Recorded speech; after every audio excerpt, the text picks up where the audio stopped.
પણ હે રાહુલભાઈ, તમે આ શું સ્ટેજ ઉપર ઊભા રહીને મોટા દેખાડો બગડાટી બોલાવો?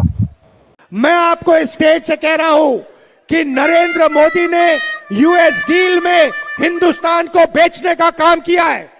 એવું છે એમને? વેચ દીધા એમને? હિન્દુસ્તાનને વેચ દીધા ને આપણને વેચ દીધા? એ તો મોટા ભગત હતા ને એનું શું થયું?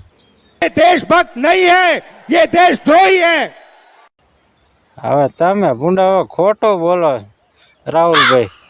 એ તો મોદીજી મોટા ભગત છે, એ કાંઈ વેચી આપણને થોડા દે.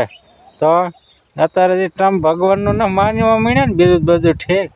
આ ટ્રમ્પ ભગવાન નવા જગ્યા હે, કદાચ એનું માનતા આપણને શું ખબર? તો આપણું કાંઈ ન હાલે હો, તો આપણને વેચી હોત દે. કાંઈ નક્કી ન કહો, હિન્દુસ્તાનને વેચ દે ને આપણને વેચ દે. આ ભગવાનનું કાંઈ નક્કી ન કહેવાય, ભગતનું કાંઈ નક્કી ન કહેવાય.